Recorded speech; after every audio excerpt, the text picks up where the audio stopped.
So welcome to my Something Awesome project presentation. I decided to do game hacking, and the game that I chose is Minecraft. So for those who don't know what Minecraft is, it's a super open-ended game where you can play solo in a sandbox environment at your own pace, or you can join others in multiplayer where you can build, fight, and battle other players online. So Minecraft has a massive multiplayer aspect. So there are more than 140 million players worldwide, right, who play multiplayer every month. So huge searches such as Hypixel offer mini-games and events where players come to play with strangers or their friends, and there also exist private servers where players can play with their friends privately without any strangers. So let's take a look at some of the statistics. So while Mojang doesn't publicly release any data on Minecraft hacking and bans, some community platforms can give us a few insights. So for example, as of November 2024, Minecraft Online has issued over 60,000 bans out of 300,000 unique players. Furthermore, Vacklist, which is a platform that tracks Steam accounts, report that 51% of the 550,000 accounts it has indexed have at least one ban. So about 20% of the players are hackers. This is taken from a smaller dataset, but if we could generalize this and say that 20% on average of the people that play Minecraft are hackers.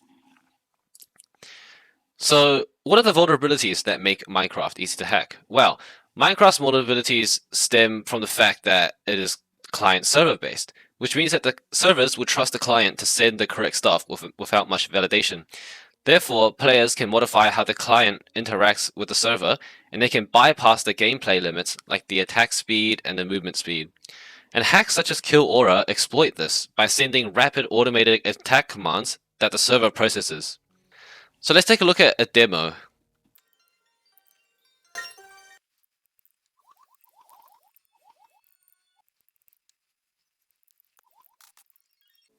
Okay, so on the left hand side, you can see that I have a Minecraft client called Minecraft 1.8.8. So this client here, this is a regular client, right? So this is the one that's not cheating.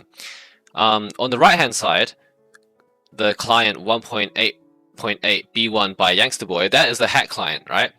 So the hack client is this Steve guy over here with player 984 over his head. So this guy's the one that's hacking, right? But the one with the red sleeve, he's the one that's not hacking. So right now I can hit the hack client. Oh, wait, I can't because it's in creative mode. So let me just change that. Right, so now the hacker is on survival mode, right? So if I switch back, I can hit him and he takes damage, right? So that's well and good. Now what I'll do is I'll go back to the hack client and I'm gonna press R, right? So what R does is it turns on Kill Aura. So at the top left of the screen, just over here at the top left of the screen, you can see that now I have Kill Aura turned on, which is a hack that if you come anywhere near my radar, I will basically be hitting you.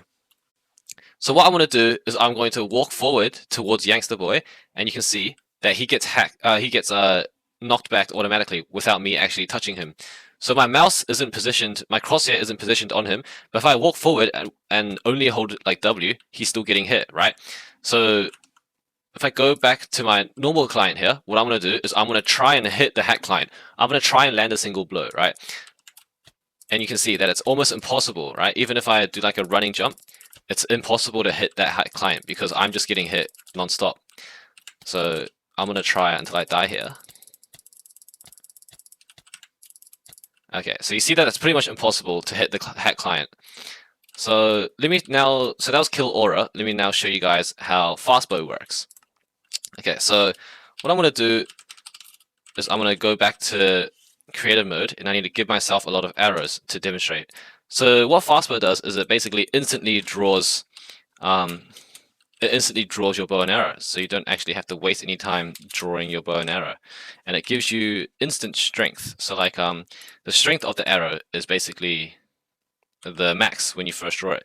Now I'll show you how long it takes for a normal bow to draw. So if I do this, see how it takes a while for it to draw. So if I just shoot it like that, the arrow is very weak.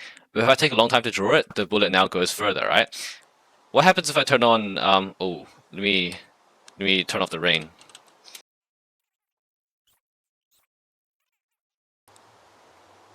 Alright, so I'm going to turn on Fastbow. So as you can see, in the top left corner, I have Fastbow now turned on, right? So what happens if I just hold the shoot button is that you see like multiple arrows start shooting, right? So if I start shooting up, you'll see that a bunch of arrows will now land down, and they are all fully drawn. So they're at full power, right? So they're not at like the lowest power. They don't need any time to draw. So now let's see what happens if I just rapid fire at our normal client here. And you can see on the left hand side that he's full HP. So if I just fire, you see how he pretty much instantly died, right? However, if I were to try fire properly, so let me just go back to the hack client. Okay, if I just go back, and I'm going to turn off fastbow, so I'm going to see how long it takes me for me to kill him when I'm not hacking. See how that took like a long time, and then the drawing of the bow took a lot longer. So that's what fastbow does, right? So let me demonstrate another hack.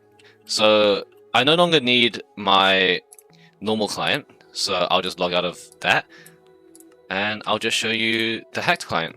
So the one I'll show you is parkour. So what parkour does is when you reach the edge of a block, it instantly jumps. So I'm not pressing the spacebar, right? So at the edge of the block, it instantly jumps. That way, it makes parkour really easy for someone.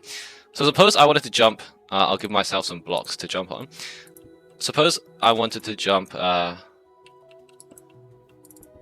from here to there, right? And this is me trying to jump normally, so I'll turn parkour off. So this is me trying to jump normally.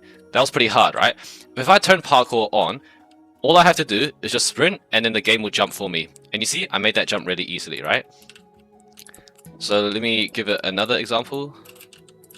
Yeah, so I'll do that, and all I'm going to do is I'm going to hold the sprint button with the parkour hack turned on. Okay, wait, I jumped on this block, so let's get rid of that. Yeah, so you see how parkour makes it really easy for a player to just parkour, because when you reach the edge of the block, it jumps instantly. So that's all the hacks that I'm going to show you guys today. I hope you guys enjoyed that. Let's keep going on with the presentation. So you might be asking, well, how do we fix this? Well, the first thing we can do is we can limit the rate for actions such as attack frequencies, which will help catch cheats such as the kill aura and the fast bow, which is the ones that I just showed you. We could also implement packet analysis, where the server will monitor the timing and the contents of the packets sent by each client, and if abnormal patterns occur, then they can flag it. We could also use AI to analyze gameplay and packets being sent over. So if AI catches unusual patterns going on, then the account can get flagged. So let me show you guys some of the code just before I end the presentation. So this is the code here, right? This is the code for kill aura. What it does is, if the button is toggled, then what I'm going to do is I'm going to loop through all the entities that exist within the Minecraft world. Oh, I might zoom in a little bit. So I loop through all the entities that exist in the Minecraft world. What I'm going to do is I'm going to check if it's living, and I check if it's the player itself. If it's the player itself, then I don't want to hit myself, right? So if it is, then I just continue. Otherwise, I check if the distance from me to the living thing is less than this number here. If it is, then I check if the entity is alive. If it is, then what I'm going to do is I'm going to attack that entity, right? And I'm going to send a command where my player, so this is me, attacks the given entity, and my player swings their item. It keeps on looping, right? So this keeps on looping. That's why if I have it turned on, then it's really hard for somebody to just come and hit me, because I always have this looping, so I'll always be hitting that person. So let's take a look at fastbow. So yeah, here is the fastbow code. I have other hacks all over here. I didn't bind all of them to a key because I only wanted to show a few. But let's take a look at parkour. So this is the code for parkour. This is the if statement to check if we're at the very end. If we are, then we will make the player jump. I have a bunch of other hacks here. This is to increase the speed of the player. Spider is something different. Spider basically makes the player move up a wall like a spider, so it can climb walls. I have flight, which gives flying capabilities to the survival player, which obviously, you know, a survival player can't do, so it's very easily flagged. And I have dolphin, which makes the player bob on top of water if they're in water, so it makes them move like a dolphin. So yeah, I have a whole bunch of hacks, not just those three. But yeah, so that's the end of my presentation. Thank you guys so much for watching, and yeah.